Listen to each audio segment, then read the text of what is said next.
Baik, Bapak Ibu, selamat pagi, salam sejahtera bagi kita semua. Ya, pagi hari ini sebelum kita berdoa, kita mau merenungkan firman Tuhan. Ya, judulnya adalah bagaimana kita, apa yang harus kita ubah supaya kita bisa berkemenangan di situasi yang berubah, di situasi yang sulit ini. Jadi untuk mengalami kemenangan di situasi yang sulit, apa yang harus kita ubah? Ya, apa yang harus berubah? Nah, ini adalah nanti Bapak Ibu boleh baca secara lengkap Kolose 3 mulai ayat yang pertama sampai ayat yang ke-24 ya.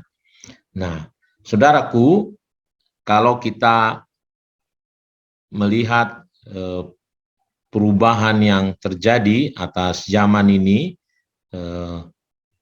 termasuk katanya dinosaurus, mengapa tidak kita lihat lagi di zaman modern ini, adalah karena dinosaurusnya tidak bisa berubah mengikuti situasi zaman yang berubah.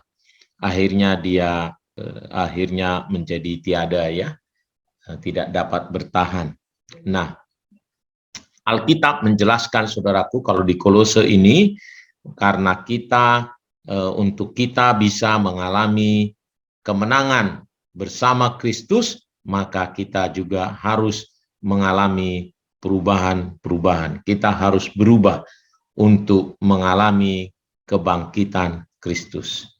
Nah, apa-apa saja, yang pertama adalah kita harus berubah secara pikiran, ya. Pikiran kita yang pikiran duniawi berubah menjadi berpikir perkara-perkara yang di atas. Kolose 3 ayat 1 sampai 3 menjelaskannya ya. Karena itu, kalau kamu dibangkitkan bersama dengan Kristus, jadi juga kalau terjemahan lain, karena kita sudah dibangkitkan untuk kita mengalami kebangkitan bersama dengan Kristus, katanya, carilah perkara yang di atas, di mana Kristus ada, duduk di sebelah kanan Allah.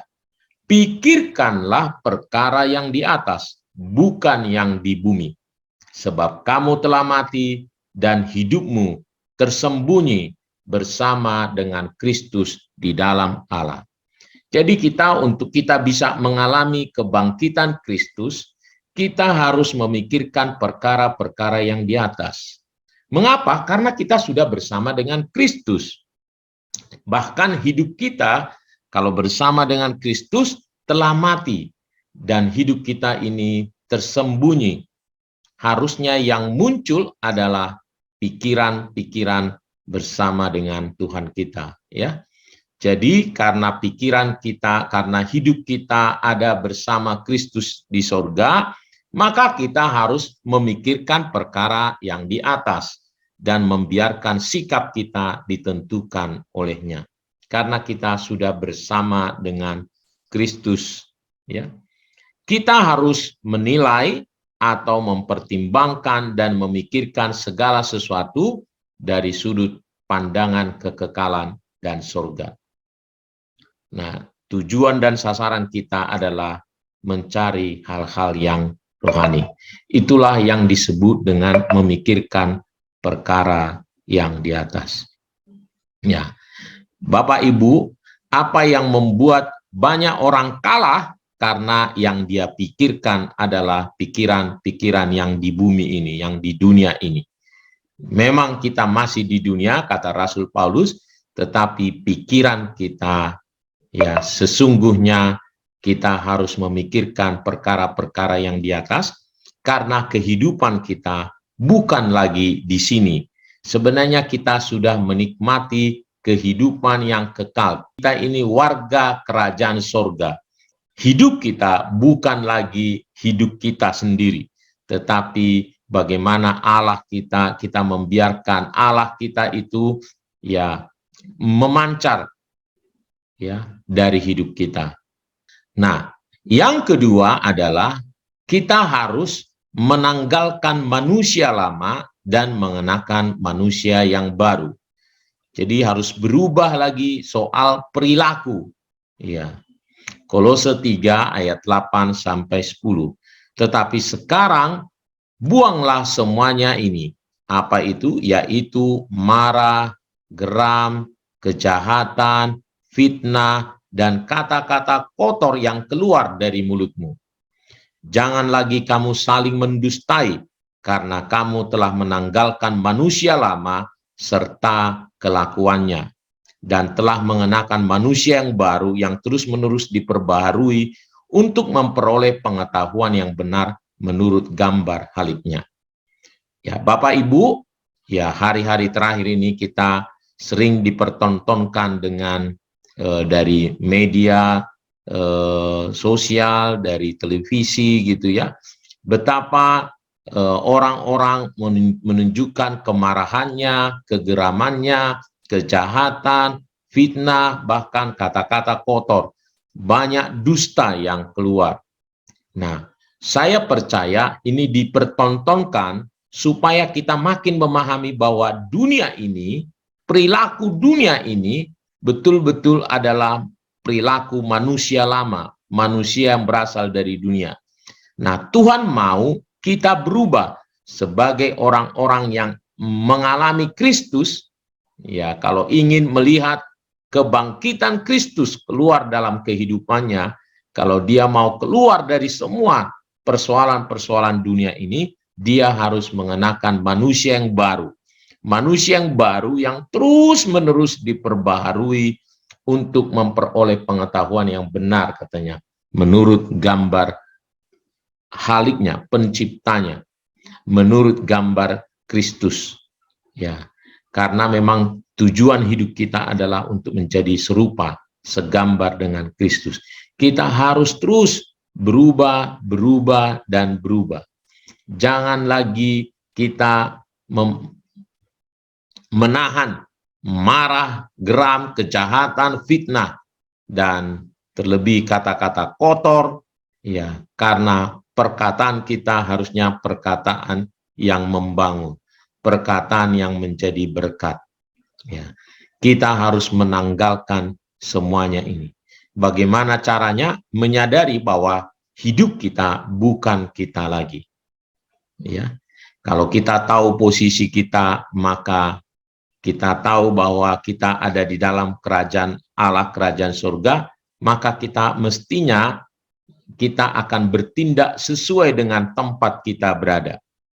Ya, saya pernah ke Singapura, saudaraku ya, lalu di sana orang tertib sekali, membuang sampah tertib, menyetop taksi saja tertib, ngantri, ya. Tidak bisa sembarangan orang meludah, tidak bisa sembarangan membuang sampah, tidak sembarangan. Dan karenanya, karena kita sadar di sana, karena saya sadar di sana, saya jadi otomatis bertindak seperti itu. Mari kita bertindak menjadi seperti dalam kerajaan Allah. Apa itu? Mengenakan manusia yang baru, yang terus-menerus diperbaharui. Nah, yang ketiga yang berubah adalah motivasinya. Ya, mengerjakan segala sesuatu karena kepentingan sendiri berubah menjadi bukan untuk kepentingan sendiri, tetapi untuk Tuhan. Kolose 3 ayat 23 sampai 24. Apapun juga yang kamu perbuat, perbuatlah dengan segenap hatimu, seperti untuk Tuhan dan bukan untuk manusia. Kamu tahu bahwa dari Tuhanlah kamu akan menerima bagian yang ditentukan bagimu sebagai upah. Kristus adalah Tuhan dan kamu hambanya. Apa yang ketiga yang harus berubah adalah motivasi. Ya, motivasi tadinya adalah untuk kepentingan diri sendiri, kepentingan manusia, tetapi sekarang harus berubah untuk mengalami kemenangan bersama Kristus, mengalami kebangkitan bersama Kristus. Adalah caranya adalah kita dimotivasi bukan oleh diri kita, oleh manusia, tetapi Tuhan sendiri. Apapun yang kita perbuat untuk Tuhan. Kenapa? Karena dari Tuhanlah kita akan menerima upah. Banyak orang percaya, ya, banyak anak Tuhan percaya bahwa berkat itu datangnya dari Tuhan. Tetapi sayang, dia tidak mengerjakan segala sesuatu untuk Tuhan. Banyakan orang hanya bekerja karena keinginan sendiri, karena untuk dilihat orang. Tetapi dia percaya berkatnya, upahnya dari Tuhan, tidak sinkron. Mari kita mengerjakan segala sesuatu kalau kita tahu, kalau kita percaya berkatnya dari Tuhan, upahnya dari Tuhan, maka kita harus mengerjakan segala sesuatu untuk Tuhan kita. Kristus adalah Tuhan dan kita adalah hambanya. Jadi kita harus betul-betul dimotivasi bukan oleh kita sendiri, tetapi oleh Tuhan. Segala sesuatu kita kerjakan untuk Tuhan. Ya. Nah, jadi yang berubah itu adalah pikiran kita harus memikirkan pikiran yang semua yang di atas atau pikiran Kristus. Kita harus berperilaku memakai manusia yang baru. Kita harus mengerjakan segala sesuatu semuanya untuk Tuhan kita. Mari Bapak Ibu, alamilah kemenangan bersama Kristus di situasi yang sulit ini. Ya, kunci segala sesuatu untuk zaman yang berubah adalah kita bisa berubah. Bahkan sudah 2000 tahun yang lalu dijelaskan bagaimana kita menghadapi untuk meraih kemenangan, untuk mengalami kebangkitan bersama dengan Kristus adalah dengan cara berubah. Berubah dari pola pikir kita, ya, yang duniawi menjadi pola pikir sorgawi. Berubah dari manusia yang lama kita menanggalkan seperti pakaiannya, menanggalkan manusia yang lama, memakai manusia yang baru. Dan yang terakhir adalah kita dimotivasi segala sesuatu yang kita kerjakan, kerjakan untuk Tuhan. Tuhan Yesus memberkati kita semua. Mari kita berdoa.